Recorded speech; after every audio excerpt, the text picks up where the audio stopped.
evening, friends. We are gathered here today for another episode of Coffee with Friends. This live stream may discuss trauma of all sorts to include all types of abuse. Viewers and listeners may find it unsettling and triggering. The guests on our live streams reflect a diverse set of values, morals, and ethics that may not reflect the morals, values, and ethics of the Misfit Amish. If this live stream causes you distress, please seek support from your trusted folks and qualified mental health professionals as needed. As always, you may cease listening if you are distressed. With that being said, I'd like to welcome Pi, Rebecca, Billy, and Patriarchal Daddy, because apparently we need one of those. Good evening. Good evening. How y'all doing? I'm doing awesome. I'm glad you invited us. Yeah? Well, I'm glad Yeah, y'all good to agreed be to come here. do this. It's kind of amazing. But I'd like to ask each of you to go around and introduce yourself in 30 seconds or less. Should I start? I don't know if it's okay. I'm Carly. I was born LDS. I went through a lot of childhood abuse. I don't know what else to really say. Well, that's why I'm here. Do you speak out actively against abuse inside of an organization or an institution? No, I've tried, but it just becomes too triggering. That's why I've tried to, like with TikTok, is push myself and put out videos to try and get myself to speak out more. I didn't realize it would be so hard to speak out about it. Thank you. Yeah. Rebecca? Hi, I'm Rebecca. I was raised as a Jehovah's Witness. I spent some time after I was shunned from that, doing kind of high priestess Wiccan kind of things. And then I got involved in Buddhist recovery. And for me, yes, I do actively speak out mostly against sexual misconduct in spiritual communities and for CSA survivors.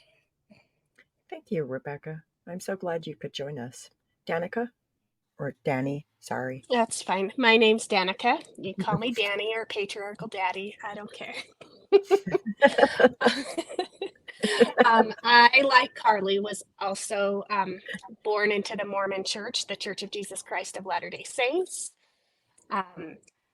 I speak out as often I can about the church and the wrongs that are going in the church. I honestly only got brave enough a few months ago to start posting publicly on Facebook and even on TikTok. It took a couple of years, but here we are.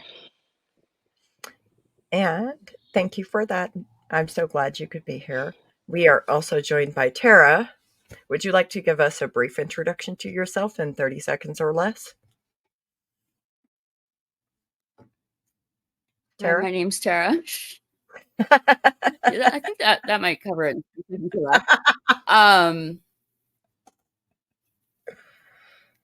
That's actually harder than I thought it would be.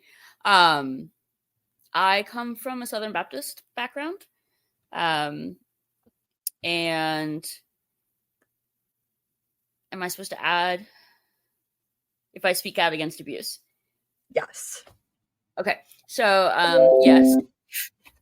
Although, ironically enough, in general, not necessarily specific solely to churches. I volunteer with our local sexual assault and domestic violence agency.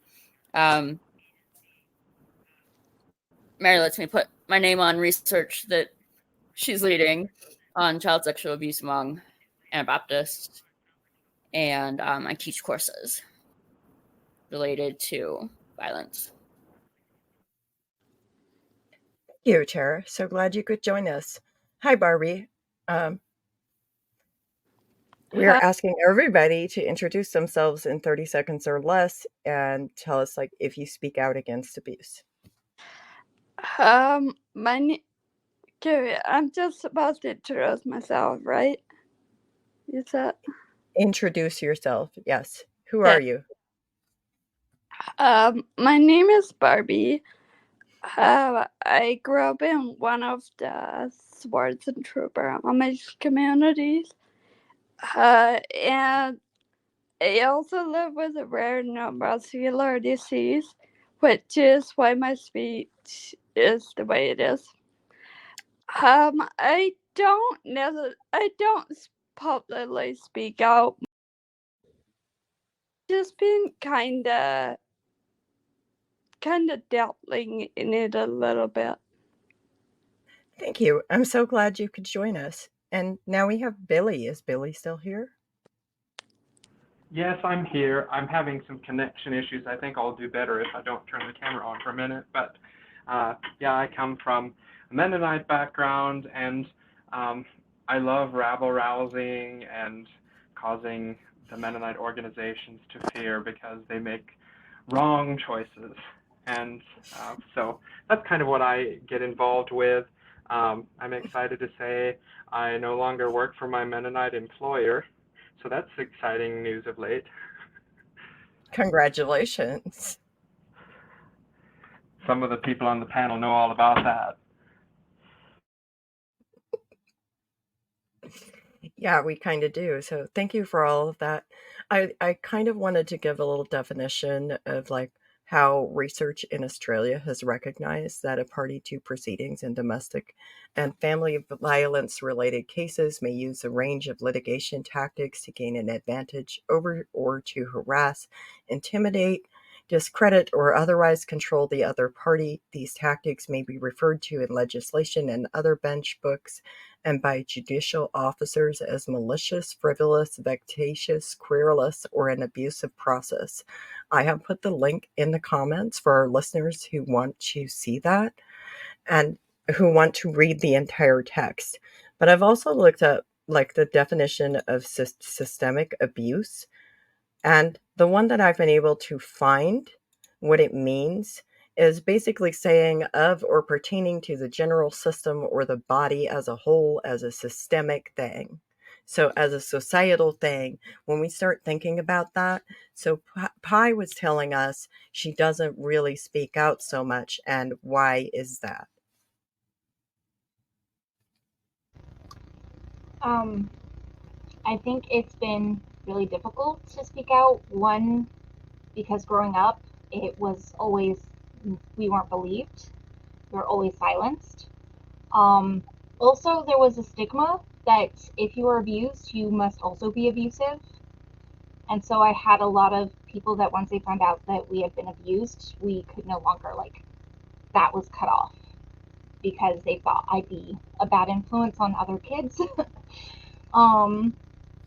Another part is realizing that my abuse wasn't just my story, it's my whole family's story.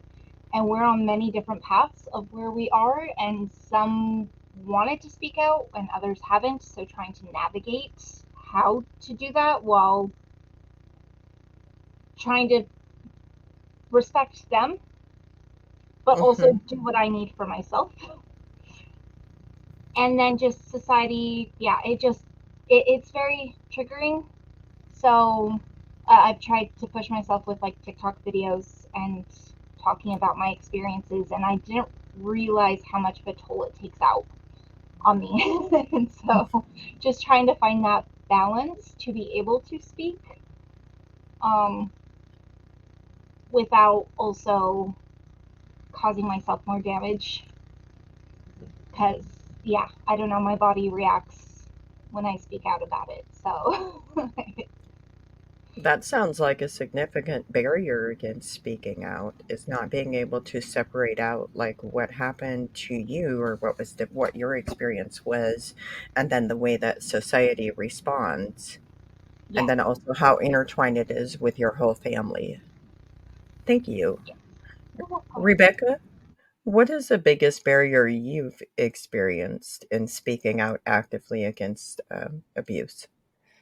I think I've for some time not put my face on anything. I think people know where I stand because I work with trauma, but and I kind of focus on community traumatology, the systemic issue that trauma creates in, groupism, whether it's from in the religious aspect or the communities that are created outside of it. So I don't like my face out there. This is one of the first panels I've ever done. I do things in the background, but I also like the previous person said, I do have bodily reactions when I talk about these things, because even though that was something that happened in the past, my body forgets that it's not experiencing that currently. And I think that is a problem for a lot of us. Plus, I think there's also sometimes, you can say a certain amount of things, but you also don't want to cross certain barriers in relationships to put yourself out there too much, because you don't need that extra attention, if that makes sense. Mm-hmm. That makes complete sense. Thank you so much. What about you, patriarchal daddy? What is your biggest barrier? You ever regret knowing everybody in your southern Utah town that you live in? I've 'Cause never when you lived in do, a southern Utah town, so no. because when you do start speaking out, you lose all of your friends. Oh. But Mormons don't shun, I thought. Mm-hmm. Yeah. Yeah, they shun a lot. And they like to reach out and say the kindest things to you. I don't sense sarcasm in that. What is an example of the kindest things? Oh, let's see. Do I want to go back to the hate family tragedy, that most recent message that I got? Oh, that was lovely. Do you remember what I'm talking about? I That think I woman have. that reached out and told me that Tasha should have got her husband into counseling after his dad killed himself. And I was like, this is not a conversation I'm gonna have. And she said, and then she said, well, there's two sides to every story. I said, if that gave Michael permission. Oh, she called Tasha two-faced. My friend. I said, if that gave Michael permission to kill Tasha and all her children because she didn't get him into counseling, I'm like, I'll never be in a situation where I can have this conversation. So yeah, I don't know if you guys heard about that. That happened in my neighborhood this January, and I got to see all the fallout from so much after that. Didn't he murder his He wife murdered his and wife, children? his children, and his mother-in-law. Just Yeah. around the corner. 5 kids. Yep. Thank you. Yeah. Mm-hmm. Yes, yeah.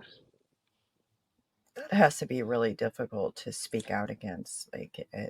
seems. Yeah. It sometimes gets kind of scary, but after having my second friend killed by her husband, I'm not going to stop talking. I'm so glad you're with us today.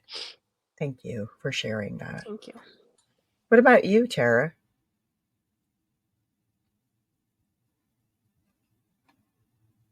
So some of the barriers I think Rebecca mentioned, similar barriers.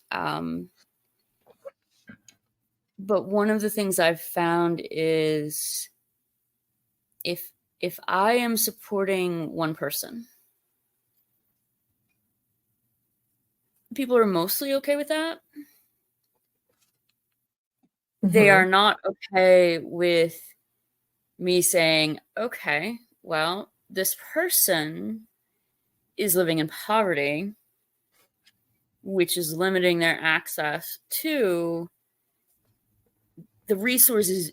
Like, people say they should just leave. Well, how do you just leave when you do not have a credit history or a job or access to your own driver's license or birth certificate? And so the biggest barrier I have found is that people are more accepting if I speak out about what is happening to one person, which I have done. But in my various roles, I'm also speaking out against the poverty, the racism, the sexism, the code of silence, which kind of encompasses all of the above. And that is more unacceptable to Can people. you elaborate on code of silence for me?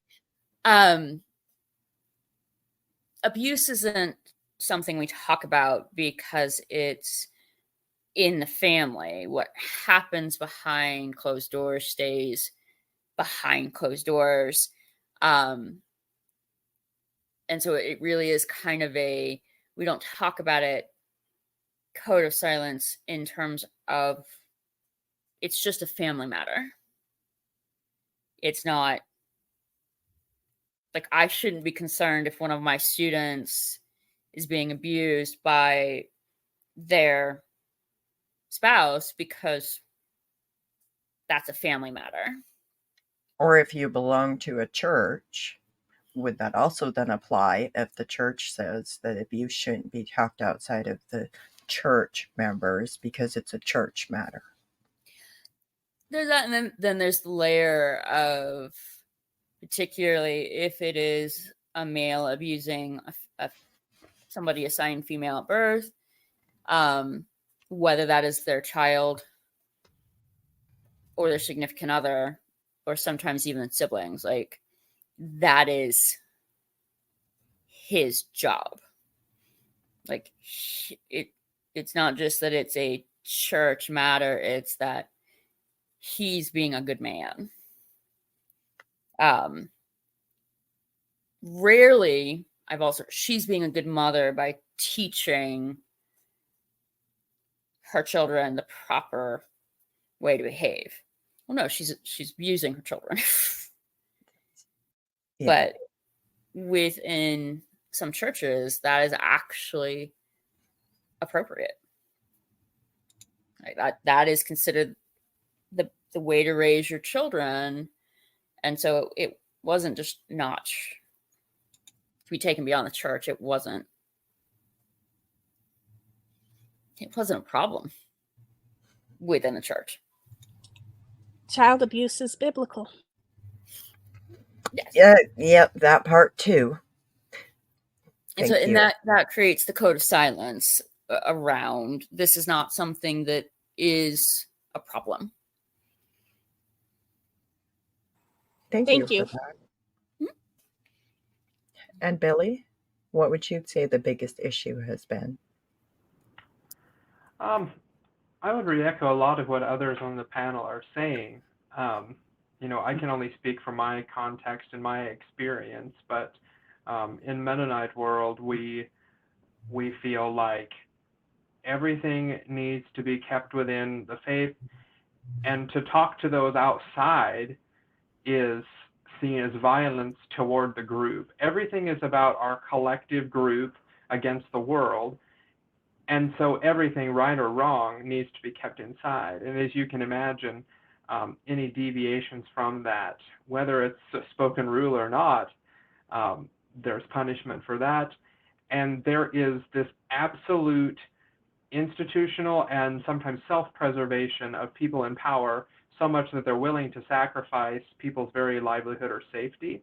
And that is very prevalent, and it's the norm. Oof. What do you mean when you say it's institutional or even livelihood and safety? So institutions, everything from congregations to healthcare facilities to educational facilities and organizations, the denomination itself, all of those things, when they're related, when a church houses their own staff, when a church provides their own health care, when a church provides their own education, and the church also provides the abusers, all of those places then are codependent on each other for survival. And so they work together as a team to silence anything that would ruin their public image, which allows them to be profitable. Because most of these church organizations operate not only under the sweat and monies of their own members, but also bringing lots of money from the outside. And so their face of goodwill toward the community, anything that might interfere with that good image and ability to make money, is really what it comes down to. As I look at many situations that I've even been involved with in my own life, or have, become aware of and got involved in some way, I often see this coming back to, this will hurt our ability to effectively make a profit, and we would much rather just be quiet, or we'd much rather set the axe on those who would interfere with anything going that direction. Despite what the truth may actually be, we know that that's not always true. Time shows us that, well, all of these different organizations, and there's abuse, and then that comes out public, usually that doesn't help them. If they would have been right honest and dealt with the situation, not only would there be less people harmed, but there would be honor involved. But they don't seem to understand that. That's interesting. Don't most Mennonite institutions like the colleges have like peace and social justice programs? I have to ask. Anabaptists as a whole love to say we're peaceful, loving people. We don't go to war and we don't resist evil. But that's a load of crap in a lot of ways. I believe the doctrine is good, but it's misused. And yes, we can talk about mitigating or mediating conflict with others, but for some reason we have no ability to actually use those skills on the ground in a real conflict.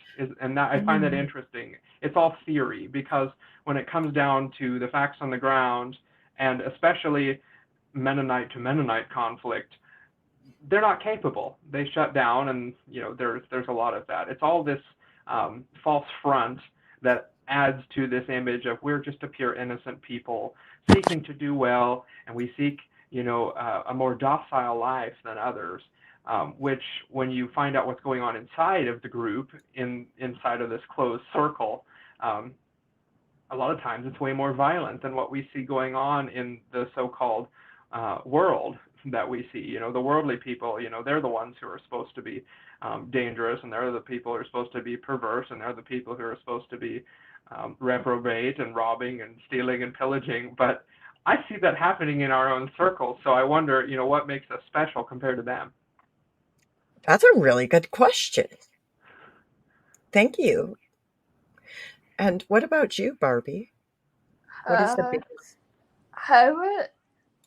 My biggest personal barrier is that my abuse that I experienced was very mild compared to the abuse that other family members that I know experience. And then just systemically not having a social safety net, CPS not believing you, or cops going to the bishops, and then mental health professionals, also sometimes refuse to acknowledge the systemic abuse rather than the individualistic abuse. That happened to me a couple of times with some counselors. That sounds absolutely horrific. When you go to a mental health professional, it is the last thought on your mind that this mental health professional is going to refuse to acknowledge that these systems are at play. Like, you were talking about the Swartzentruber Amish group, and you're talking about the theology, because wasn't it preached in church? Didn't they preach in church about spanking their babies, breaking the will of the baby in the high chair? I don't remember that. I mean, I was 15, and as you probably know, most of their sermons are in Higher German, which we aren't really.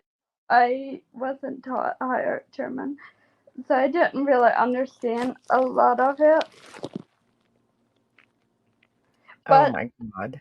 to be serious, when I wasn't really talking about any specific type of abuse that was occurring right at the moment to a woman or anyone in my community. I was just talking generally to her about the abuse that my extended Amish family members, especially the women, face. And then she responded with, "Well, you gotta remember that we live in America, and those women have a choice. They chose that life." So actually, that really ticked me off, and like I obviously didn't feel like it was a safe space anymore. So, yeah, I didn't go back there for therapy, but I did stay a little bit longer with that therapist to educate them because they did seem moldable and open to education. I just wasn't able to talk about my specific situation, but I did want to stay and educate her a little bit. Well, education is important, right? And good for you for not talking about your specific situation with people that you felt unsafe with. That's Yeah. important. Did you have something else you wanted to say? Yeah, just that you can't, like, I have a really hard time getting people to talk about systemic abuse. There's some people who won't acknowledge systemic abuse and will just be like, no, but the individuals should have done more. They should have done this or they should have done that.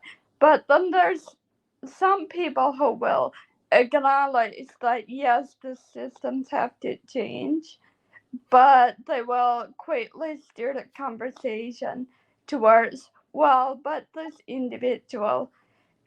And I'm just wondering what other people think. Like, why is that? Why try to switch the conversation? You want to take this one, Tara? This is the danger of Mary and I being on a live stream. Please tell me to stop talking if anybody wants me to stop talking, because in some ways focusing on the individual makes other people feel better about their own lives. That person did something bad, and so that is why they're being abused, and I'm not doing anything bad, so I will never face anything like that. The systemic scares us because that's not as easy to say, well, they should have walked away, because then you've got to be willing to address the poverty that stops them from walking away. And we don't want to do that. And so Mary has heard me rant about the focus on the individual versus the conditions under which people are trained. Yeah, can I just say something? So I kind of think some of it is because of the culture out here. I think because it is a hyper individualistic culture, and sometimes it seems as if people, their instinct is just to blame the individual, because that blame not necessarily the individual that's being abused. Yes, that happens too, but like just like the one person that is abusing, even though it's a whole system. Yes, because often if they're able to look at it and separate like the person from, like if you remember the James and Mary Mass case, Ethan and Courtney, those four adults beat a 4-year-old child to death in Missouri. Look it up. They beat a 4-year-old child to death because they said they were exorcising the demon out of the child. The child was 4 years old. The child didn't have a demon, and they grew up in an Anabaptist church, all four of them. In churches, some of those churches they grew up in had rooms specifically in the church that actually was what's called a spanking room. And in one of our first podcasts, we actually had guests on who talked about that church and those teachings and the spanking rooms. But if they were to acknowledge, because the churches were quick to separate themselves from those people's actions and say, oh, well, they're not a member of this church anymore. They were excommunicated. But they were raised and trained to believe that to love their children, they must beat them. If my child does not submit, if my child's will isn't broken, I must beat them harder. I must grab a different item and beat my child. And so if you acknowledge the validity in the teachings that are actually causing systemic abuse, because that is systemic when it comes from the underlying teachings, in my opinion, when you acknowledge that, then they have to acknowledge that they also belong to a system of oppression that perpetuated abuse. They would have to acknowledge their complicity in enabling abuse. They would have to look at themselves as being part of the problem instead of part of the solution. And as long as they can look at it as an individual thing instead of part of the organization that has created this type of abuse and allowed it to thrive, they can pat themselves on the back and send out thoughts and prayers and pretend it doesn't happen. Sorry. Thank you. Continue, Tara. Yeah. Well, I was gonna kind of add one thing to it, going back to something Barbie said.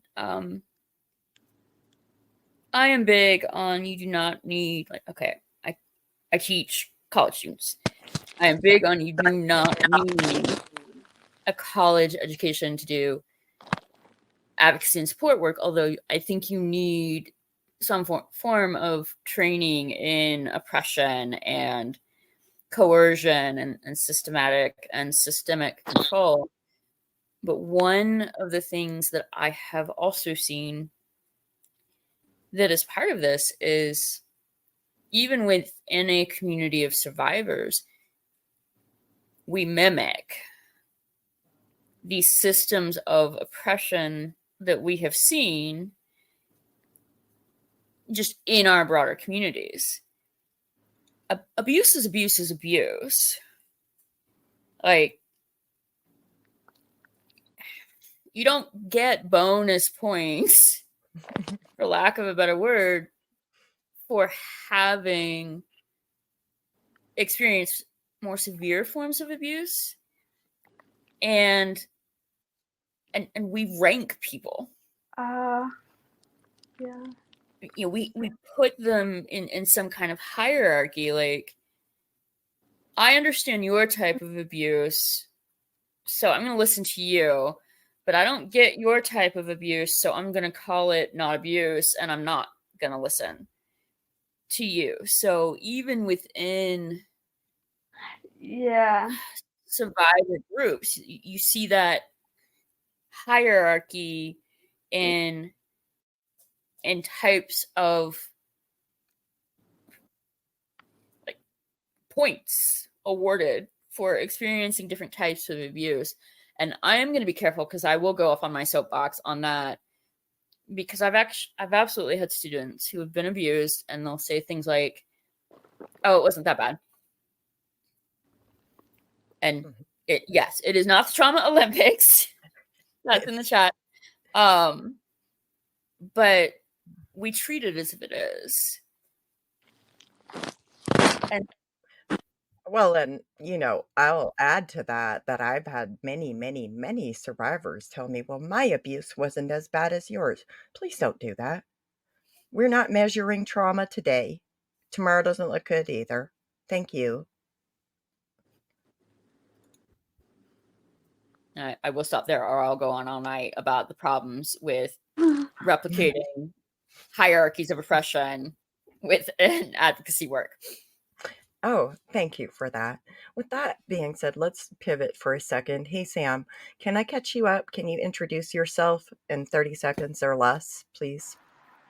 Yeah, sure. My name is Sam. I go by he, they pronouns.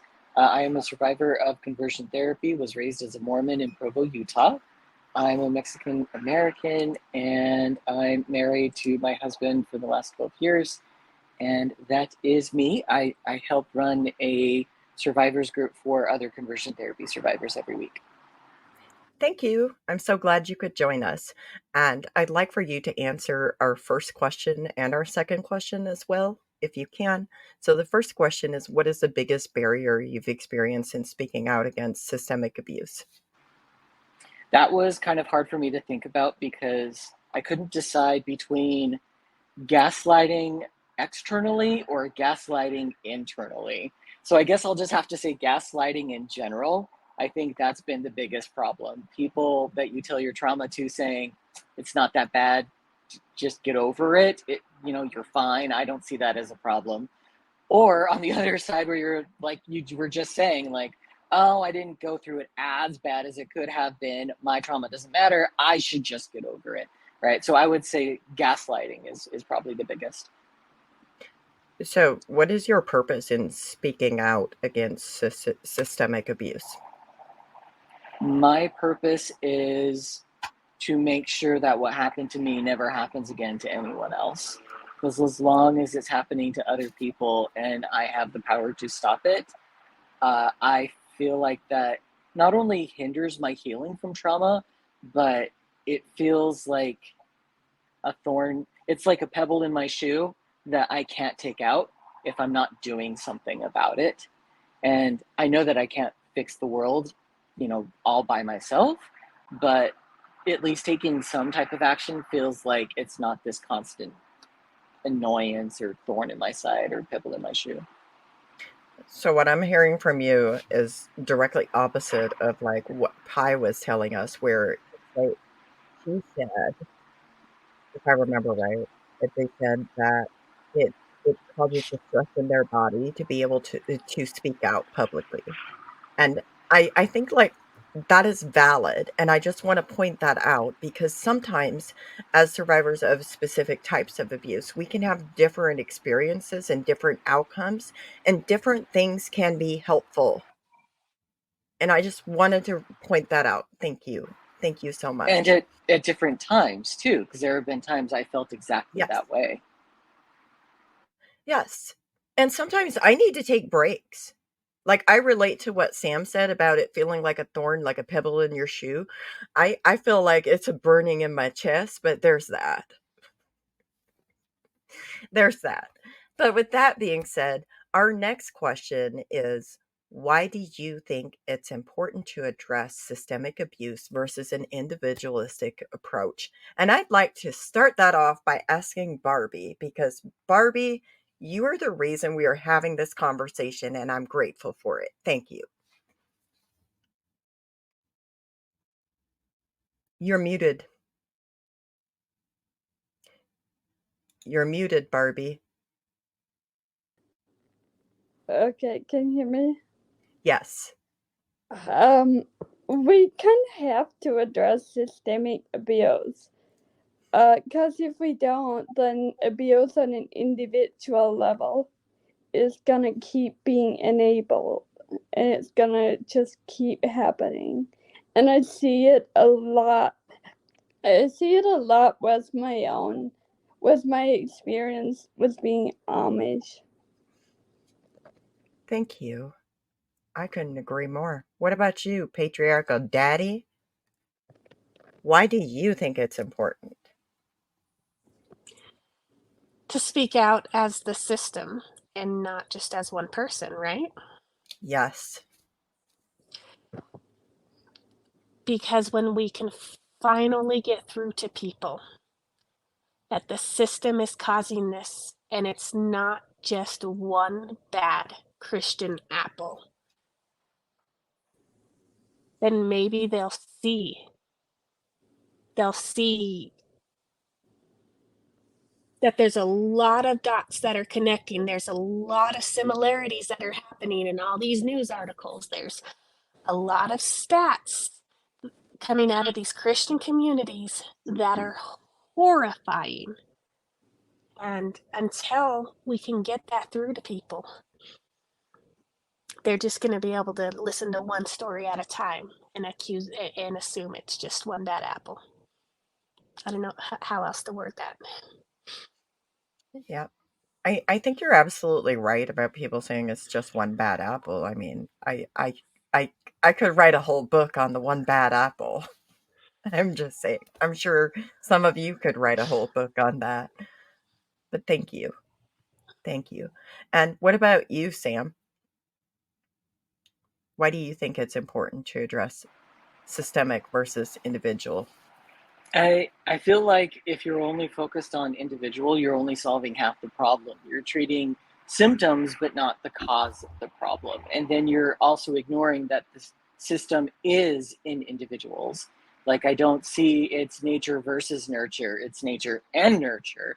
It's not spirit versus body.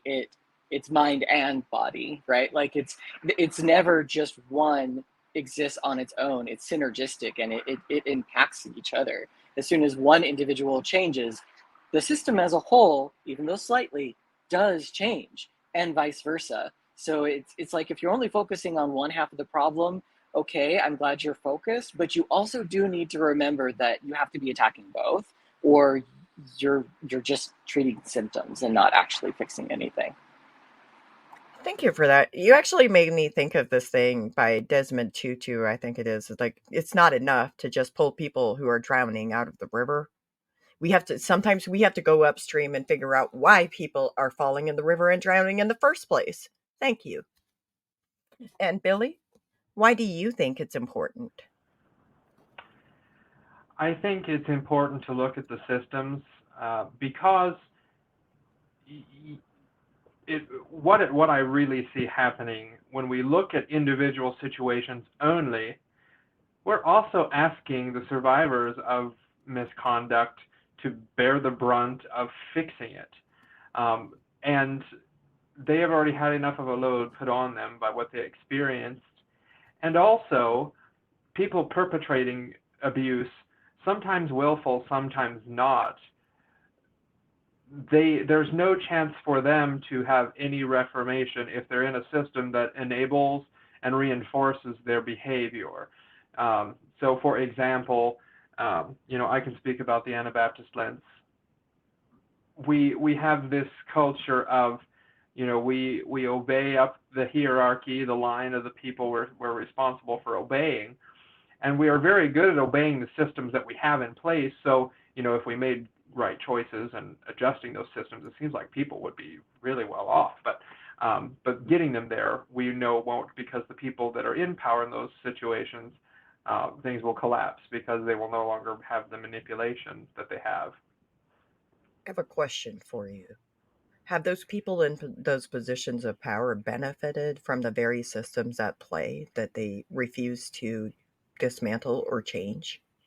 Well, exactly. That's why they're not interested in changing them, because you can make them aware. I've talked to over 50 different people that would be, in the hierarchy over me within Mennonite circles, and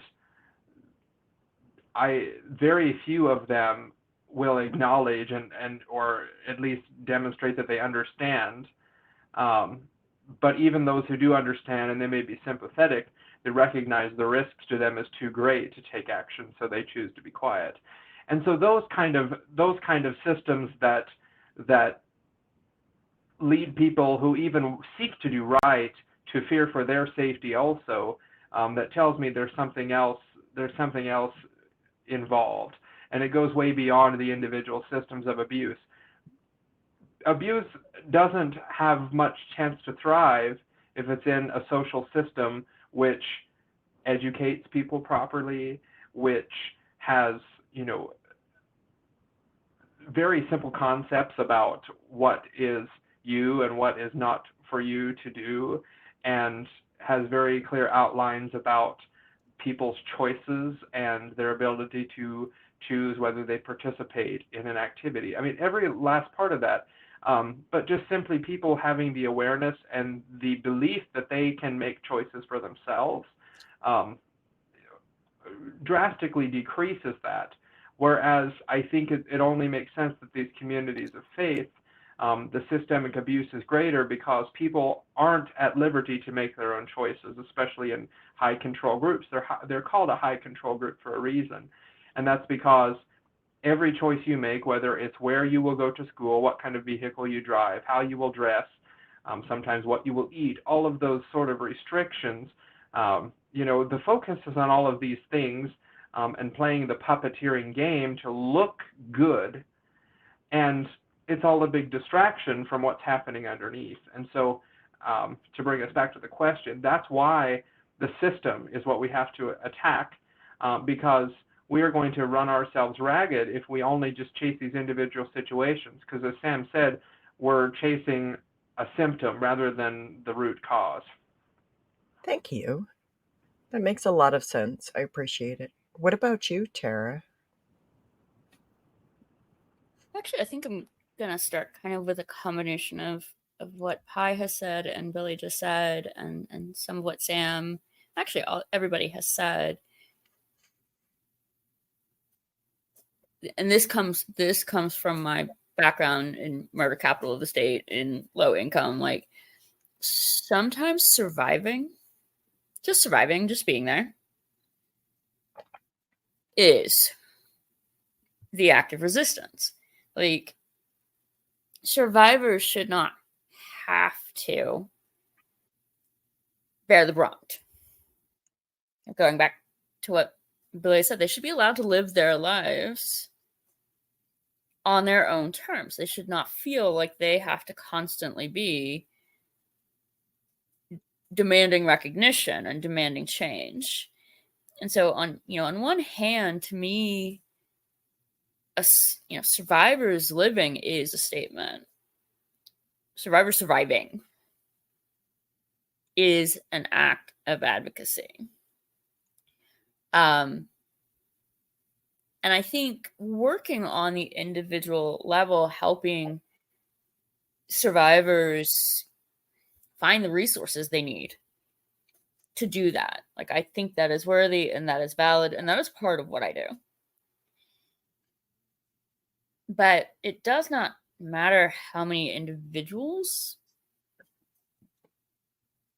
I help. Somebody is born every second. And so as individuals are supported into leaving, there's a steady supply of new people being abused. Unless we address the systems. And that's, I think of myself as doing both, but working with individuals is not going to stop the flow down the road. It supports them, and that is wonderful, and that should be done. But it's a Band-Aid. It's kind of a bad way to look at it, but it is a Band-Aid because somebody else has already been born into abuse because the system hasn't changed. Are you saying it's a short-term fix to a long-term problem? Yes. And for the individual, like that, in some ways, that's a horrible thing to say. To the individual, it's vital. Like, that is how they survive. That is how they gain the resources and the support. And so for the individual, we cannot lose sight of somebody's got to be working with the individuals. Because for them, it is not a Band-Aid. It is the solution. But if I want to see a reduction in the amount of violence, then I've really got to look long term, because only person A, person B, person C, we're going to run out of alphabet letters. Right. Because that is a long-term problem that has not been addressed yet. So, Yep. Thank you. And what about you, Rebecca? So this really spoke to me because I've been spinning in my head about how I see this systemic problem for some time, because I went from, my understanding is most everybody here has come from like some sort of Christian fundamentalist thing. Well, I was like, I'm going to be the rebel. I'm going to do something different. And everything different is still based in similar ideologies. A lot of these people come from Christian backgrounds, people in the 70s that created new age, whatever, and all these things are supposed to be new and rebellious. And you're like, I'm doing something different. And you're like, but are you though? No, you're not. You're bringing the same bullshit from that background to this one. And so the problems are not like only in one organization. They are larger. And as Mary, in your experience, when you go against the justice system, it is not set up for you to get your justice. So it's a really it's a passion project of mine, and I'm all about that. And what I see as a huge problem, and I talk about a lot, is something I call toxic forgiveness, and it's something that has seeped into every religious spiritual organization. The idea that, okay, you have a victim, but the organization or the group decides that you need to just forgive this person, or they collectively have forgiven them. Okay. And so if you do not forgive them in the appropriate time as a victim, you are shunned or looked at as not godly, or you're just not practicing hard enough. It's all bullshit. So do some of those new age practices use the term "let it go"? Oh, for sure. Like, I mean, I can't get into specifics of things, but there's going to be some upcoming things like books and coming out of colleges about some of these newer organizations where the same systemic problems, it goes from one large organization that it seems we focus on at a time. Like, the Jehovah's Witnesses have their special, the Amish have their special, there's this special. And so until we bring like all the problems together and be like, okay, this is not just the thing of the moment. There's a reason why this problem keeps coming up all the time from basically what is the same teachings, just wrapped in a different package. So I do have to say this because I feel like this is important, and because I can be long-minded too. So y'all tell me to be quiet if I go on too long. But there is this thing that I have experienced from some new age practitioners that tells me basically, you chose to be born into that family. The inherent victim blaming, the inherent repackaging, the inherent, like, I can't even. It makes my skin crawl. I see you laughing. Laugh away. Well, the other thing too is, a lot of times in the communities that are created outside of these organizations by individuals, I'm sure like all of us have had that leave, there are still predatory individuals that invade those X whatever communities. So, and they're still, even outside of a community that's created, outside of a religion, there still seems to be some kind of hierarchy that's like understood, that's very confusing. It's whoever has the loudest voice or the most views is somehow like the person at the center of things. And I think there really needs to be more of a collective approach. Like this panel. Yeah. Thank you all. Thank you, Mary. And what about you, Pi? Why do you think it's important? Systemic versus individual approach. So, like what everybody said, but I want to kind of take a different approach with it, and it's a kind of a desensitization that happens. Because on a systemic level, we tell these people, oh, that's little, and it keeps getting bigger and bigger and bigger, and keeps getting more and more accepted of the types of abuse. And kind of like, this is probably a little off, but just with this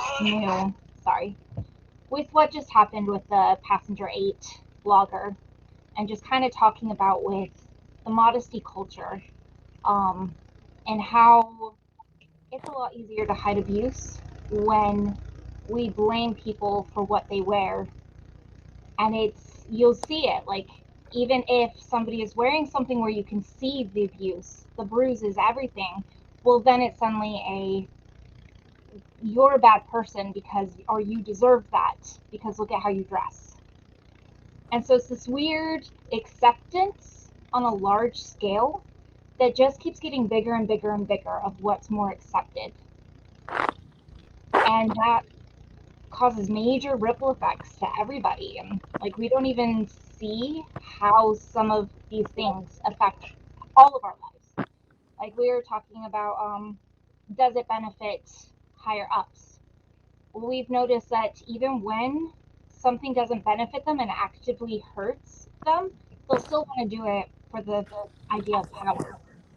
Kind of like with them filling in, making colleges, you have to pay for it instead of being free.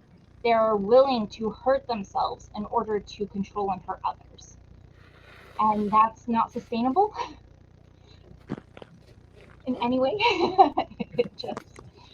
And we just don't realize how many small things that it's actually hurting us in this idea of power and to kind of hide abuse. Do Mormons have their own colleges, right? Brigham Young University? Yeah. Do you think that is part of their systemic kind of like use of their tools and resources to... 100%. Okay. Yeah. Do you want to expand upon why? You are very heavily shamed if you don't go. They have very, very strict codes when you do go. I didn't go. My husband didn't go. We were very badly shamed. We were denied help because we didn't have enough faith. We didn't choose the Lord's school. They absolutely use that, especially if you use in Utah. It would be better for you to have gone to BYU than Stanford or any other big college for them, because that means that you're in line with what their beliefs are. And that's the big thing that matters. It doesn't matter how well you're educated or anything else. And that's why so many ex-Mormons that leave, we're seen as worse than anybody that has never been part of the religion. Is because now we're untrustworthy. Now we're a loose cannon. They don't know what they can expect from us. And yeah, it's very much a use of power and control. So can I ask a question? Oh, go ahead. You knew it was dangerous to give me this link. I can mute you. I'll just have you know. There is that. But I kind of have to say, so I am worse than non-believers because non-believers just haven't seen the light yet. I am within a church professing equality and, hey, let's stop abusing our children. So that's kind of, it is worse when you walk away or when you don't align than when you never did believe. But the question I had is more, have we made child abuse a form of entertainment? You mentioned 8 passengers, right? And the Duggars and however many shows they had, where I assume if you watch the show, you probably recognize some signs of abuse, but we kept watching, or society kept watching, because we were so enamored with this idea of being able to control our own children. I don't think it's just control. A lot of with LDS that I've seen, it's if they see other people doing worse, especially if they don't feel that they're in line with the religion, that bolsters them. It makes them happier because it kind of validates them that I'm better because I'm doing what I'm told I'm supposed to do. And this is a bad thing that's happening to them because of a myriad of reasons. It doesn't matter how good you are. If you showed up to church late one day and something horrible happens, well, that's just validation that my religion is correct and I'm doing the correct things. So it's almost joy we've pushed, that we need to have joy in others' misfortunes because it somehow validates our religion. Yes. Yep. We keep So- talking about these TV shows and children are being abused on YouTube or on TV, and it's now a form of entertainment rather than something that we take seriously. Which is kind of that ripple effect I was talking about, that it's now we're okay with it because we're desensitized. And because society tends to just look away, they look away and they tell themselves it's an isolated incident. I think that's where you were going with this, Pi, is you were saying this is an isolated incident. As long as we look at it from an individualistic approach, like, so in the 19 years that I've spoken publicly against like child abuse and the child abuse in the Amish community specifically, the one thing that I have heard over and over and over is that, well, that's just an isolated incident. It doesn't really happen. What about the children that are still there that I can't even. But you're right. That is why we have to address it on a systemic level at the same time as it's being addressed on an individual level, in my opinion. The collective answers of all of you, it's the truth. So the next question is, what would be the best outcome of speaking and fighting systemic abuse in this country? Anybody want to volunteer for this to be the first? I'll go. Okay. I think, if this country would get rid of, I don't know, maybe take a step back on religious exemption. Because a lot of systemic abuse gets hidden behind the idea of religious exemption. So I would really like America to ease off on that. That would be a pretty big, I would count that a win if that happened, Barbie. I would love to see that happen. Yeah. Any of you would like to see that happen?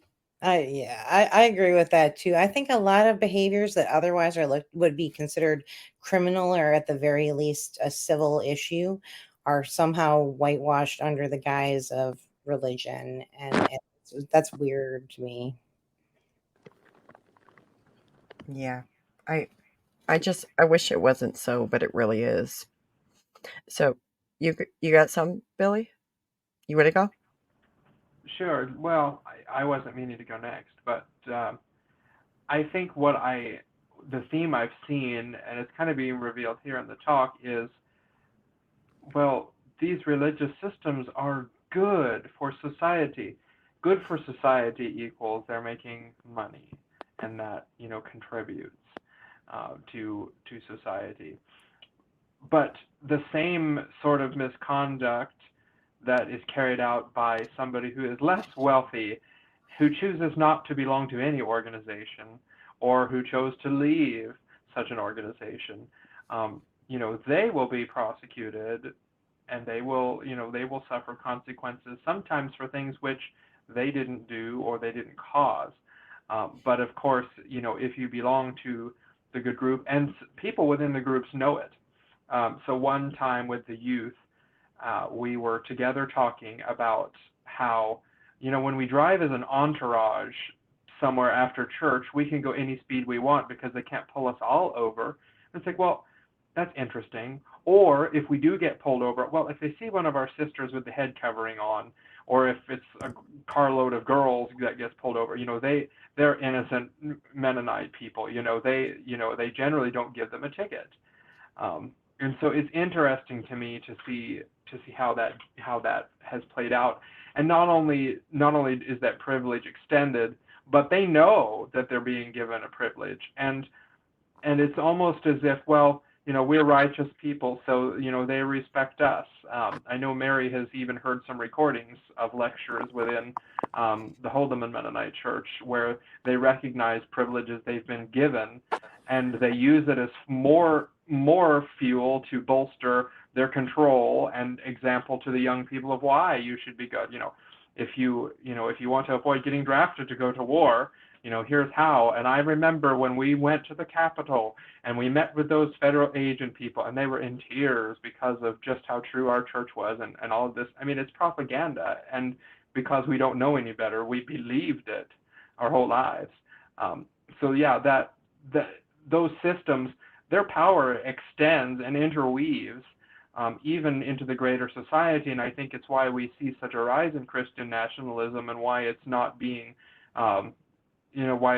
thwarted so easily, because those people live within systems that are so enmeshed and so controlling that they also are given a pass way too often, and they have such power that there's really no way for standing against that. And so it just further enables, and it's a vicious cycle, and it goes back to why examining and working within these systems of abuse is so important, because just like we said earlier, those individual cases are just a result of all of these larger systems.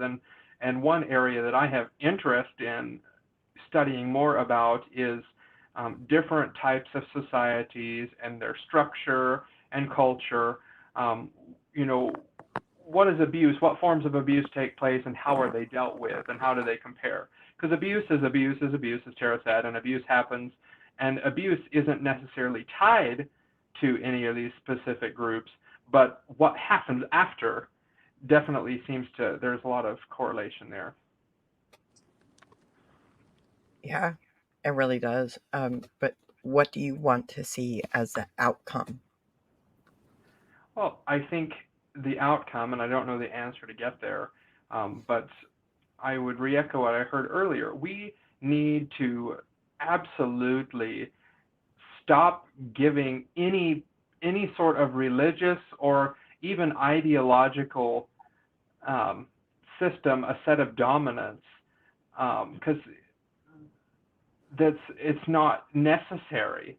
And it's interesting how we have a culture in the United States of priding ourselves on the so-called sense of freedom and set of values which separate religion from the state, yet we see so much more of that than many other nations that would be comparable in size. And so, what's really going on there? But I think, the end that I would like to see is we need to make targeted action to prohibit that from having a place, and have very large campaigns with education about what's happening in these communities and how they aren't above the law.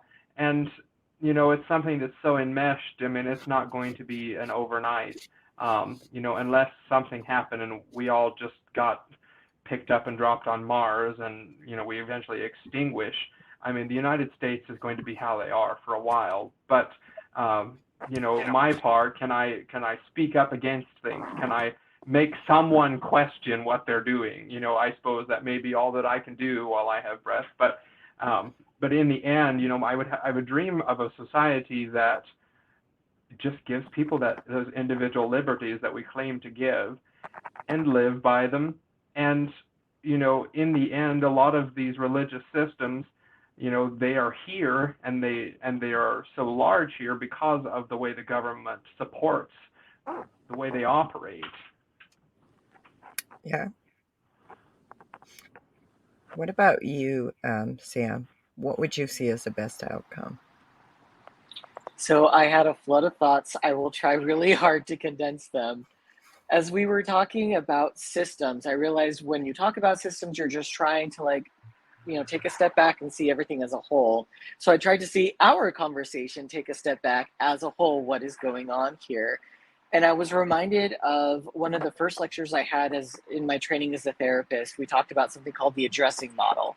And the addressing model basically just says, here's this bunch of letters, like your ability, disability, sexual orientation, all of this stuff, right? It lists all of these ways that you potentially could have privilege or not have privilege. Basically saying just because a majority sometimes exists, that majority is going to build a society that privileges them, and anyone who's not in the majority will then be not having privilege, right? And every society is always going to have a majority, ergo systems of oppression are always going to exist. So trying to say like, I want systems of oppression to be gone, I think isn't really practical. But I think what is practical and what I would like to see is for everyone to have a solid understanding that there are people who don't even believe system of oppression exists and that it's not a problem we have to solve, right? And I think if everyone could acknowledge that by being a human, you inherently have privilege in some way, and that it's your responsibility to just be aware of that. And when you can do that as the victim of a system of oppression, suddenly that responsibility to just be better and just get over it is gone because you realize it's not my fault. And then when you are the privileged, it is your responsibility to always be watching for, am I holding my privilege correctly? Am I making space for those who don't have the privilege that I do? And I think if everyone was just doing that, then whenever systems of oppression pop up, we'd be able to hold that lightly and say, what can we do to mitigate the impact so that systems of oppression, where found, can always be worked on and always be cognizant of that. And I think that's the best that can be hoped for, because I think even that would be difficult because it requires everyone to take responsibility. And just as humans, we just want it to be easy and ignore everything, right? And it takes effort and work to own your privilege. And so I think the best we can get is just people to maybe understand that privilege even exists, and that's a step in the right direction. Yeah, I think it's important though. So far, we're talking about what we want to have removal of like religious liberties for people. And we want people to have education, and we want people to acknowledge their privilege. Well, I have privilege, but I digress. We're going to ask Danica, Daddy Danica, what would you think is the best outcome?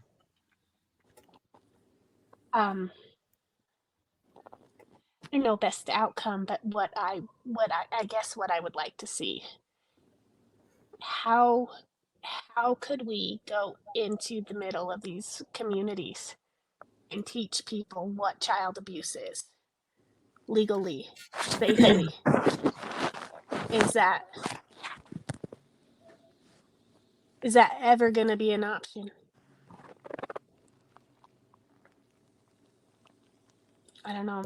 Yeah. Sorry, did you have something? No, I was going to say, I don't know either. I don't know. I have no idea.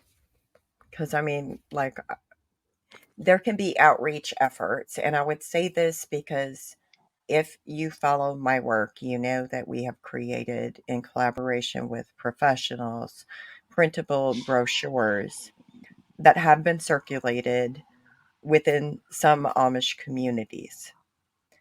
There are Amish people that have used those booklets, especially the How to Report booklet. So the idea is that maybe we might have to look at it a little bit differently, but maybe we also have to be very careful when we create content or curriculums so that we're reaching people where they're at with language that seems familiar and doesn't alarm their nervous system. How do I get a hold of that so I can look at that for different areas like here? Because we've got the FLDS and we've got, and we've got just, I mean, how do you get a hold? It's on just so I can, it's on what? www.themisfitamish.com. Okay.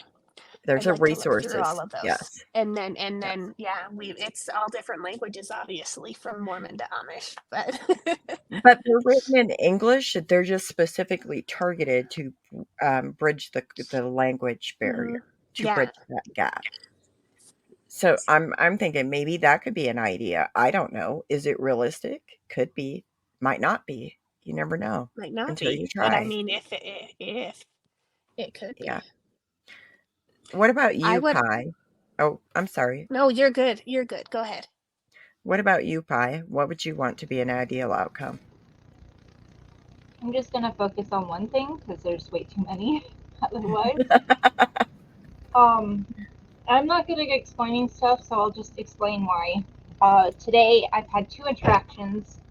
One was my best friend's child at school. Another kid told them to kill themselves, and we were talking about the different things because, of course, she reacted and wrote to the principal about it, and just it's kind of they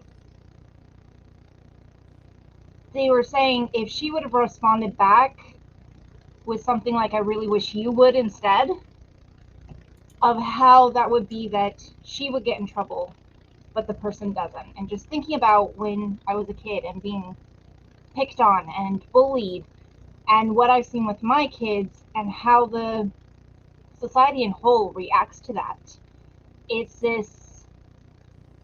there's a bad rap of being a victim. And we look down on victims so badly. It's so systemic. And then the other instance today was that one of my kids really wants to go to a different school. It's kind of more focused on arts. And one of the other parents in our neighborhood was saying, oh, that's where all the bad kids go. And all I've heard from all the kids when I went and kind of just saw is that they're the victims. They have been badly bullied, but now it's this thing that people associate them with problems. And I think if we could, I don't know how realistic it is, but to try and get that switched and stop having it be that we looked at victims so badly, that they're just problems, and that there's something that is, I don't know, It's whatever almost like reason. when you're the victim of bullying or the victim of a crime, it's almost like there's so many people in society who tend to look at you as less than, as you're incapable of making good decisions, you're incapable of having a meaningful life, you're incapable of even making fucking decisions for yourself. They project their ideas, their wants, their needs right onto you. And they do that to us as children. They do that to our children. They do that to people who are adults who are speaking out. It doesn't matter what your age is. Even people use their children as tokens to gain attention on social media, which is where Tara was asking about, well, are we just now looking at child abuse as entertainment? People exploit their children. People exploit their children and people go watch it because why? Yeah. It's all based on that type of ideology. The It's like ideology, if the you can't idea teach that that, if I'm sorry. people are being bullied, it's partially their fault. Inherently, those actions and those labels and the way they dehumanize those children, that is inherently part of the problem. That Well, belief. you were saying, I guess you're, whatever. This is all Who back. knows? But you were talking earlier about New Age religions and how it's you chose to be. Mormonism was very much that. I was told that a lot as a child, that I chose to be abused, that was my choice. Or the second option was that I was bad in the pre-existence, and this was something that I needed to go through to become a better person.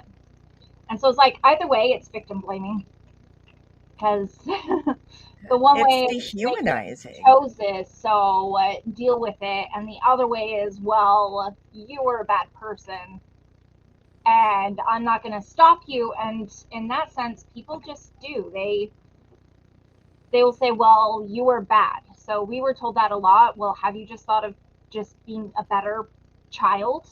Have you thought about listening to everything this person tells you to do? Have you ever thought of just understanding your abuser and not pissing them off? Like, Oh, have you ever thought of just forgiving him or her or them? I'm just saying. My bad. I couldn't help myself. You can't move forward until you've forgiven. Oh no, the healing it's process for us. starts when you forgive. This is for us, not for them. It's for us. We went there. Oh boy. Well, Rebecca, you got anything to say about what your ideal outcome would be? I mean, I think there just needs to be loads of accountability and some. I know individuals that have come into doing justice work for these particular communities, and so I think they're very few and far between. And there's not very many people doing these kind of things, and there needs to be more of those individuals.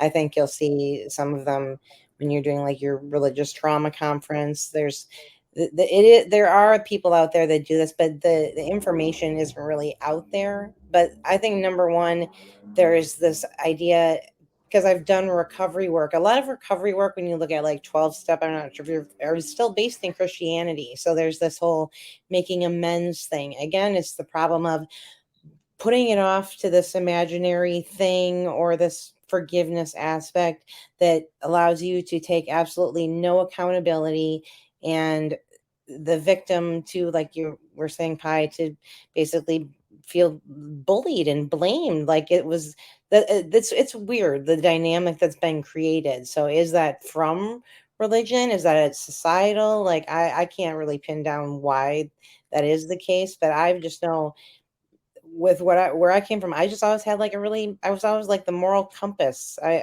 I was growing up as a Jehovah's Witness, I was like, there's something really wrong with this, and this is not doesn't it never felt right to me.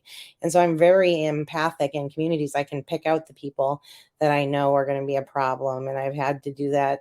And people be like, I'm so sorry I didn't listen to you. And unfortunately, sometimes you develop that kind of radar because it's a problem. And but I'm more than anything, I think there needs to be a lot of accountability and a form of redress available. That's valid. Because, I mean, it doesn't seem like there's a lot of accountability. Giving people a slap on the wrist isn't actually accountability.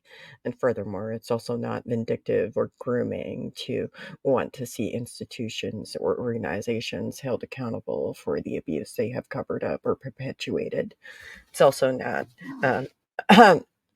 being sinful towards your abuser to report the abuse to authorities and have them be investigated and prosecuted. That's not sinful. Thank you. I'm on my horse today. Hi, Tara. It's your turn. Would you like to tell me what you think would be the best outcome? So some of this is going to be kind of a flip side of some of the things that Sam said and some of the things that everybody has said. Sunday school answer, that is a phrase from my childhood. I don't hear it much up here, but the Sunday school answer is absolutely, in an ideal world, there would be no abuse. Are we setting realistic ideas here? No. This is the flip side. Like, just Sam, like, but that's not realistic.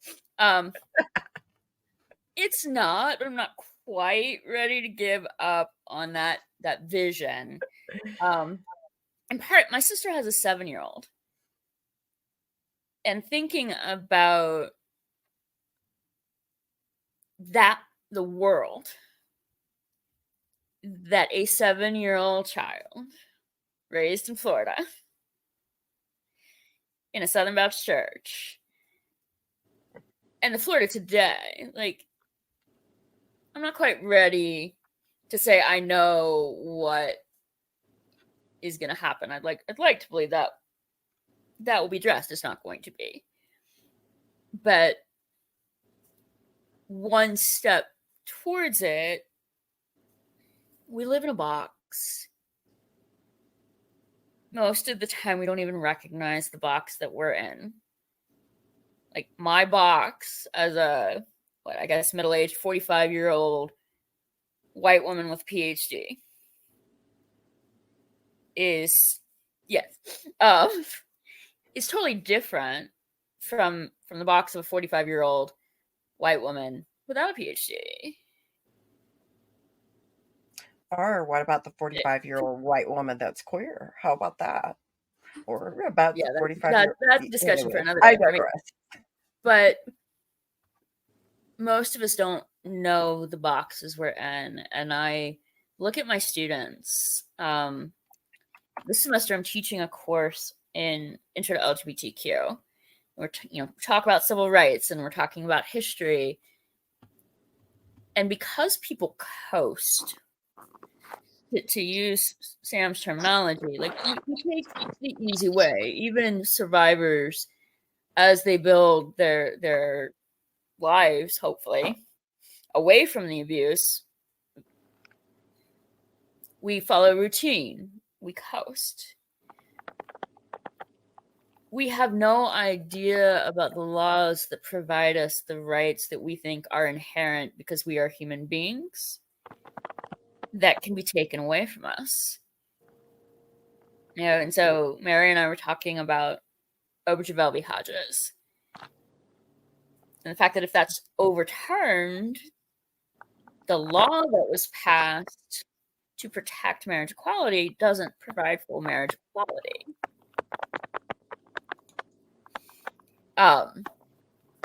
And not only will we not recognize our privilege and our oppression if we don't begin to recognize the boxes within which we live, our rights are precarious. They really are. Unless you are Jeff Bezos or Bill Gates, until they get dementia and they are exploited, all of us think we have inherent rights, and we should, but we don't. We have legally provided rights that can also be taken away. And ask the 45-year-old Black woman with PhD about that. And I think if I can't have my ideal Sunday school answer, helping people recognize the boxes that they're in. And like, when I teach a course in APA style and I'm telling people where to put commas and periods in their references, I am bringing up equity issues as examples. Like, cite a reference for this journal article on equity in some form or fashion, because otherwise we're gonna sleep through losing our rights. I guess that's kind of my soapbox. Like, okay, are you ready for this? I don't know. I have a question. I have a question. Bad things happen when you start with that, but okay. So I have a question, and my question is this. So when you start talking about rights, right? Like, so we have our country has separation of church and state. Is that a Christmas is a federal holiday? Our country practices separation of church and state. I went Not there. in Utah. Christmas is a federal holiday. Like, I don't want people to lose their holidays, but Christmas is a federal holiday. So I wouldn't say lose. I just think morph into a better holiday that's more inclusive and amazing. We could have a winter festival, right? Well, and this is okay. So this is where I do get into trouble, because Christ, as a historical figure, was not born in December. Certainly not on December 25th. He was actually probably born closer to the date picked for Easter. But when the lovely emperor promised that he would convert to Christianity and therefore convert all of his subjects, he didn't want to piss them off too much. So he picked like pagan holidays. So Easter is Easter in part because there were pagan holidays in April-ish, focused on rebirth and resurrection and growth. And so this is why Easter is Easter. So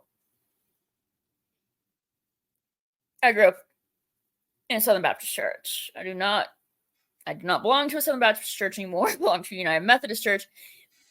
And if somebody asked me my faith, I would say I was Christian. And that scares the people that lead the churches that I attend often, because I'm worse than the heathens. Question. But Funny hook for all of Christians, us. You're a heretic. I am. And one day, should I stand before God, she will say, "Good job."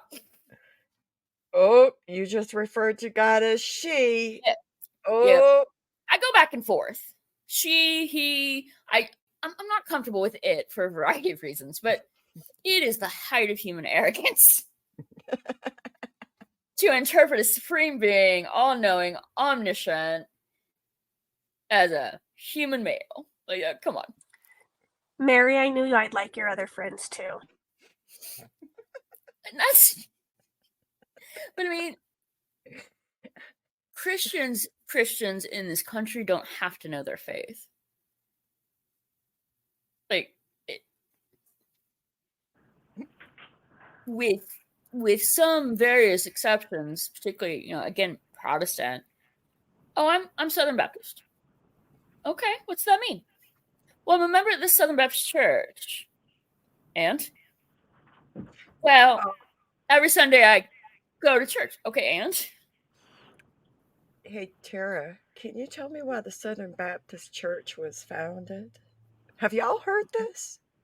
Y'all, you want to keep these poor people here all night, don't you? Because now you're just picking questions that you know. Tara and I are on Eastern time, Mary.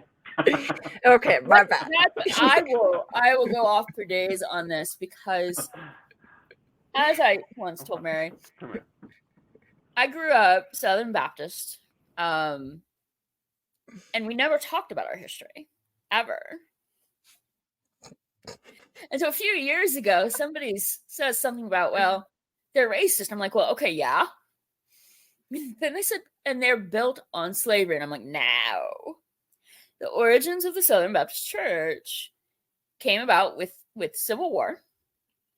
And Southern and Northern Baptists prior to the Civil War were really kind of equal in terms of, is slavery morally correct? Then as Civil War is coming, Southerners are like, no, slavery good. Slavery is God's will, God's order. And so with split, we're now two different countries, both of which have separate constitutions, which I didn't learn about in history. And so the Southern Baptists explicitly were formed to support slavery and slaveholders being missionaries.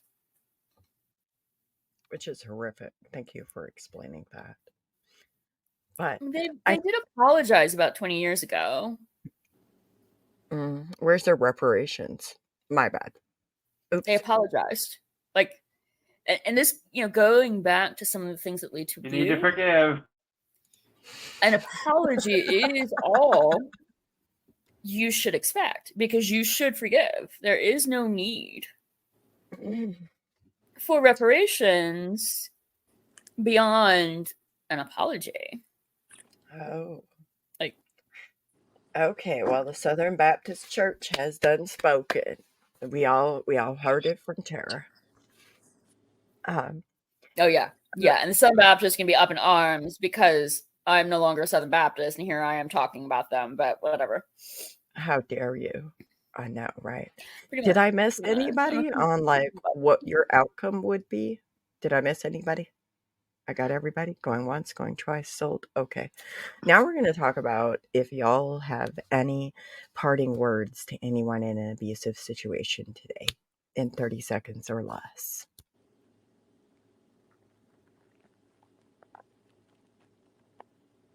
Go ahead, Pi. Mine would just be do what you feel is actually best for you. Don't feel shame if you have to do what you have to do to survive. Yeah, try not to put the blame on you because it's not your fault. Thank you. That means a lot. What about you, Rebecca? I think, again, like what I think it was Sam that said, not to gaslight yourself or allow others to do that to you. I know that term's starting to be overused, but it is, in fact, like my therapist says to me, she says, I think a lot of your basically toxic shame you hold is because you weren't believed. So there are people out there, such as myself and Mary and other people, doing resources availability that can point you in the right directions. So, you do, like Pi said, yeah, do what's best for yourself. Thank you, Rebecca. What about you, Tara? I do think it's easy for people to say, well, just leave. And that is actually not always the safest thing to do. So I do think it's important that people know that they are the best judge of what is safe for them. And if that's staying in an abusive relationship for now or for 10 years or forever, you are the only one that can choose that and decide what is best for your safety. But I also want to encourage people to, again, the degree that it is safe, to begin to have a network. Yeah. And that network might be the National in Domestic Violence Organization, which has resources and I think at least at one point had a chat feature. So like, even if you are in the planning stages, it's not safe for you to leave, there are still resources available to you, and using them in the safest way possible. I would encourage you to remember that there is a way still to build a network. Yep. That's a really good point. Thank you, Tara. What about you, Billy? I would echo a lot of what Tara said. As somebody who, like, it's been about a year since I, escaped one level. In some ways, it's kind of like a video game. So, I left, a plain group, and then I went to an assimilated Mennonite group, and while there are some good people, ethical people, the congregation that I belonged to the last year are wonderful. Mennonite Church USA at large is just as awful in some ways as the plain church, especially because they don't have the excuse of ignorance. They do have college education, and they do have people who will come and tell them a thing or two, or they have educated people within who choose to take advantage of the plain people and speak on their behalf. And we have people like Jeanette Harder and others who think they're just doing great work when actually they're harming people, and because it profits the Mennonite machine, they're allowed to continue. And so, for me, now leaving that entirely is crazy. I never thought I would take a job at a United Methodist church. I never thought I would have a job in music. I never, the crazy stuff. I never thought I would move to a city, and here I am.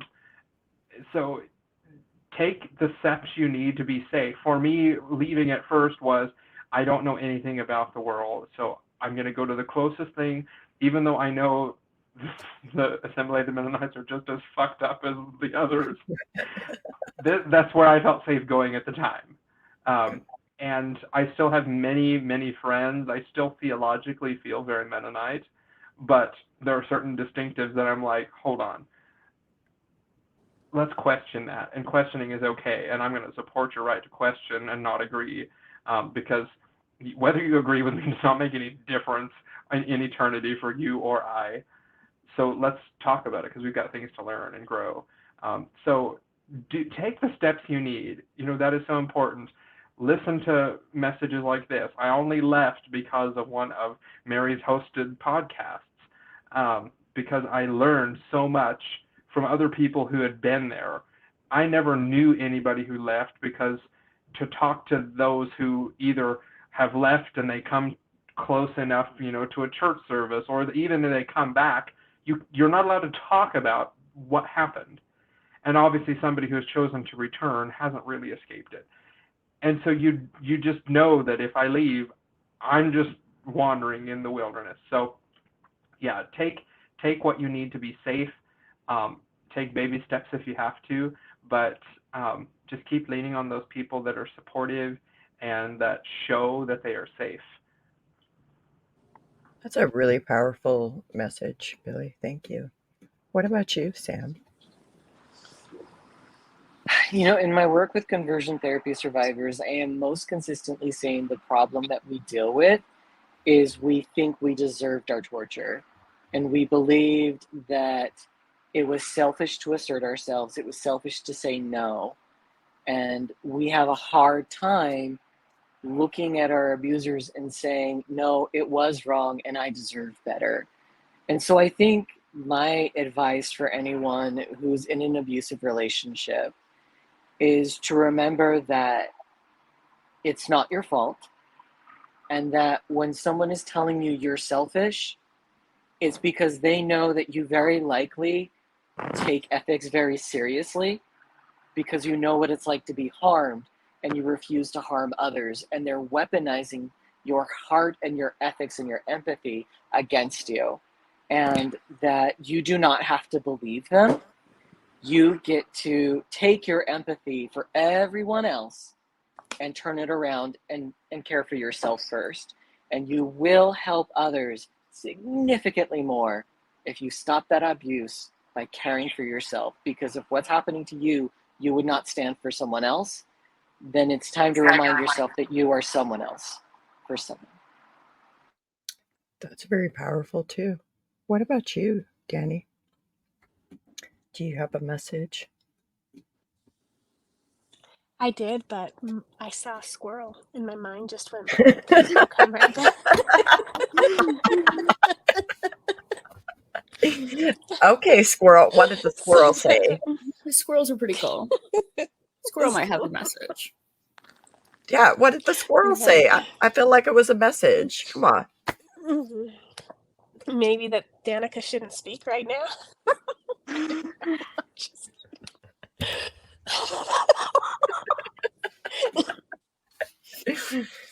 I mean, if Danica doesn't want to speak, that's fine. What do you have a message, Barbie? I would just say do what you need to get immediate resources. Even this might not be well received, but in my situation from years ago, if I won't use the person's name, but if the person would have lied, and it would not have been a terrible lie, if they would have just said, "I'm afraid of of people in my house," the local domestic violence shelter would have helped us. So there's a misunderstanding.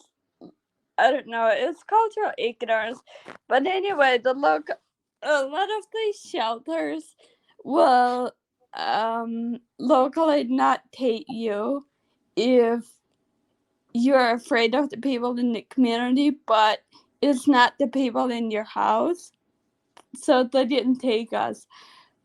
But we as Amish people were afraid of the people in the community, and their solution was just to lock the doors.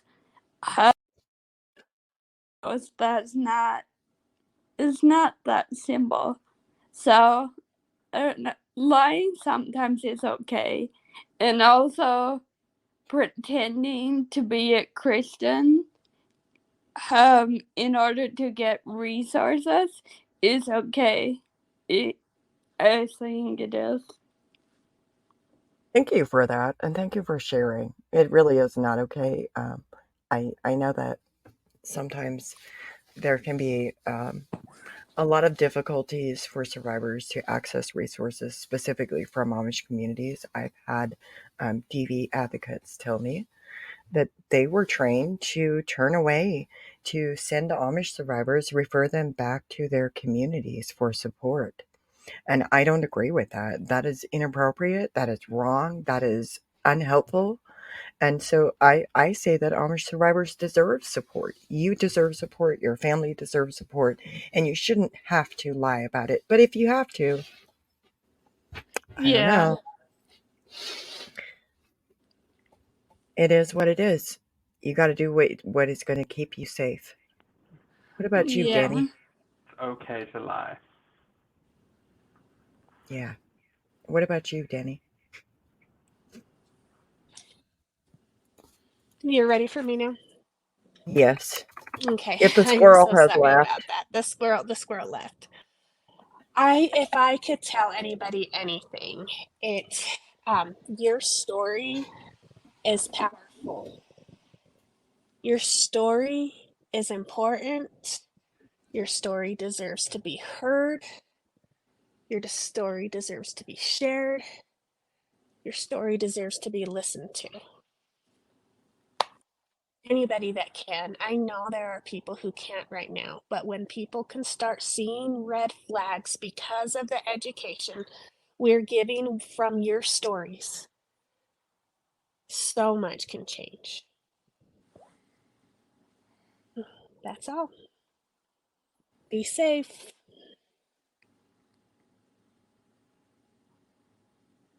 So, can I add one additional thing? It's kind of weird. Congratulations, Billy. It's very odd to say that. And I think for survivors, the journey is like an onion. One, it might make you cry a lot, but it comes in layers. And so one of the comments, how do I know if I am in an abusive situation? And I think all of us could give There's a a wheel. definition of abuse. And actually, I think, Mary, on your website, you have the wheel, don't you? You're muted now. So actually, I didn't know Tara was going to address it, but I was going to have us talk about that question because that question is very important. On the website, themisfitamish.com, if you go to the printable resources section, there's a wheel of abuse that is listed there. It was specifically developed for Amish and Anabaptist people, as well as other brochures, one of which is types of abuse, and it kind of gives like definitions and overviews of abuse. And then there's also links for you to connect with on the homepage of the Misfit Amish, where you can find like national numbers for support if you are in fact in an abusive situation. Yeah, but I think, and this is more specific to sexual assault. I've sat down with college students who are talking about their relationships, and I'm like, you've been raped, and they do not recognize what has occurred to them as rape. They got drunk, and that was their fault, of course, and so they asked for it, or, well, they said yes last week, so that must mean they're saying yes this week. And they don't realize they've been raped. And I think abuse is There's the same. marital rape also.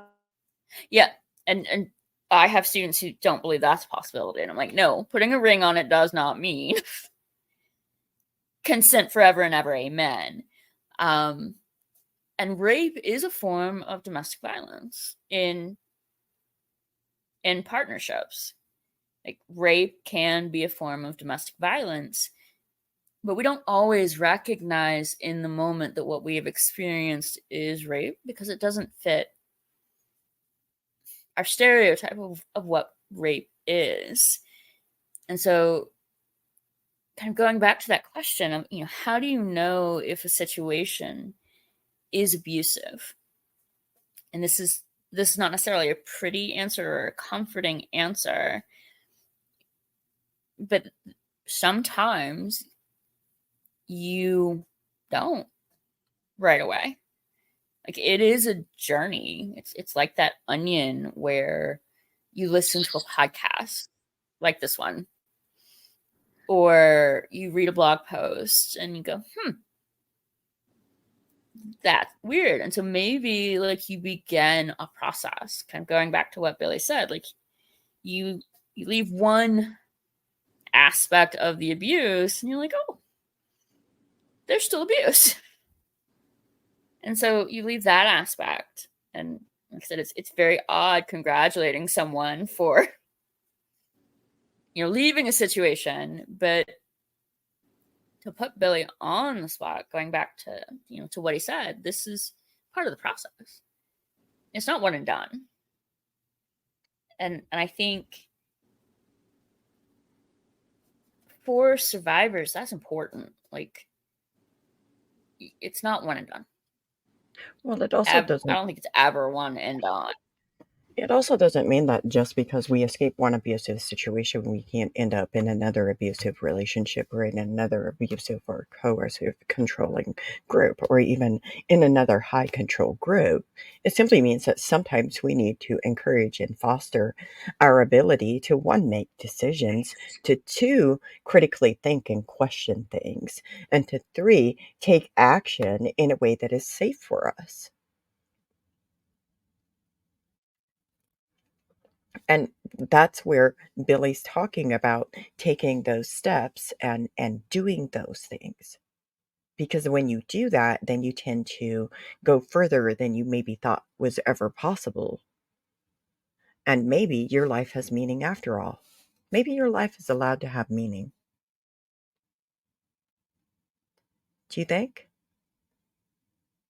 Well, that's just it. It's not denying any deity power or even the truth of any particular church to say that, well, my life has meaning on its own. I don't have to join myself to any group or organization to have meaning or purpose in my life.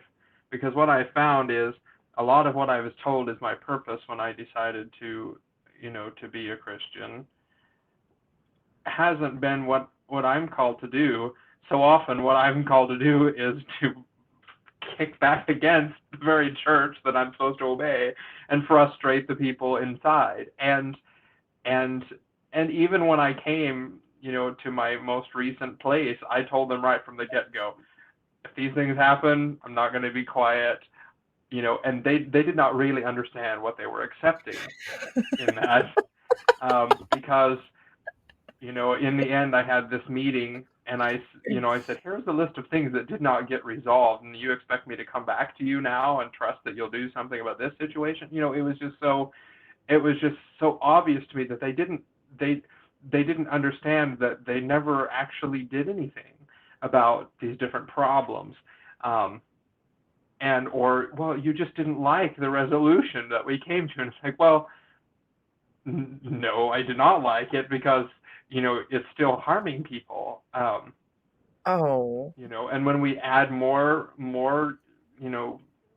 perpetrators to our roster, that's a problem. And so, that's really what finally broke the spell at the last. And it also, I realized there's not much I can do from inside of here. So it must be time to pull back the veil and let others see what's happening. So that way, there might be consequences. Because one thing particularly, a lot of Anabaptist groups, their most faithful supporters are their own people. Whereas with Mennonite Church USA, most of their young people haven't been born because they don't have some of the regulations on birth control and family planning that the others do. But also, so many of the young people have left because they've been disillusioned. The disillusionment has fallen away. So they are relying on outsiders to come into their midst and support their organizations, especially the educational institutions.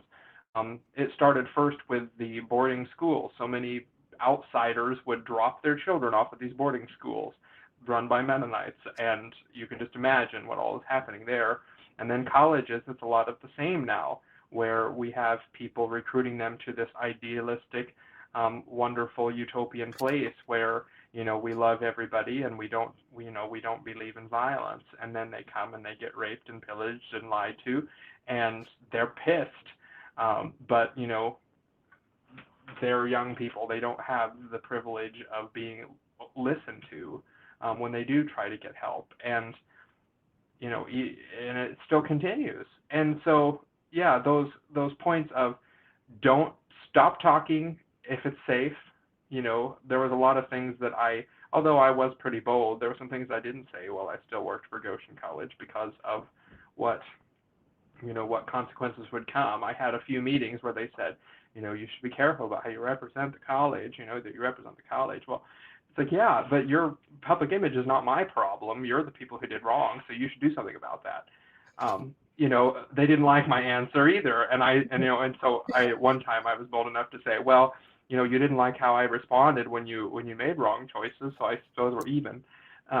But yeah, those situations are so valuable in the lessons learned, and I just see, you know, it wasn't the best place I could have gone perhaps, but boy, did I take some learning moments with me and the experience and insight, and you know, that will serve me well with any context I find myself, and it gives me you know, a lot, like Sam was saying, you know, you then have experiences that, you know, you've learned something, and that information can be valuable for somebody else too.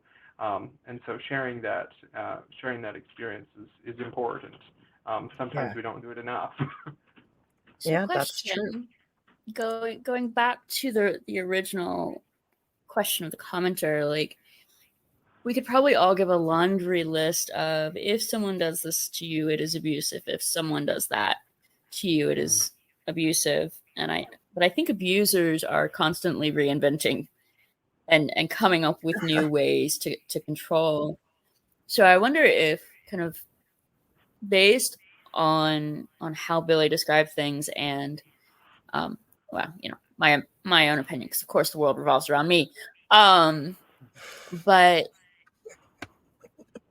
something is abusive if it makes you feel smaller or lesser than another person. You know, if someone is doing anything that makes you feel like you have to shrink or be quieter or smaller, then you need to consider that you are being abused, because you should not be made to feel smaller, weaker, or lesser. You know, and again, as you're learning, that laundry list might be helpful, but you know, what air tags did not exist a couple years ago, and they are now a primary way of surveillance and monitoring. So the laundry list might be good as an initial step, but learning to recognize abuse as something designed to make you feel worth less until you feel worthless. Yeah, pretty much. They said thank you for addressing the question. But I think the abuse, that definition, thank you for that. I really hope that I would like to give my words of advice. I got some good words of advice today. But you know what? Here's the deal. We are all just human beings. At the end of the day, it doesn't matter how you're feeling. If somebody treats you like you are the dirt beneath their doorstep, you are still a whole, valid human being. You are worthy of every single human right that everybody is worthy of, because humans have the right to food safety, shelter, water. You know, we have the right to pursue a meaningful life as long as we're not harming other people. So you, no matter how you're being treated right now, are worthy of being treated like a whole valid human being. And no matter how alone you feel in the world, you're not alone. There are always people who will understand, and there are always people out there. There are organizations out there 24/7 where you can access support and resources. I will put some of them in the comments, and I am so grateful that I got to have this wonderful panel. Barbie had to go, Billy's phone died, so I guess I'm just going to say good night. See y'all later. Have a good one.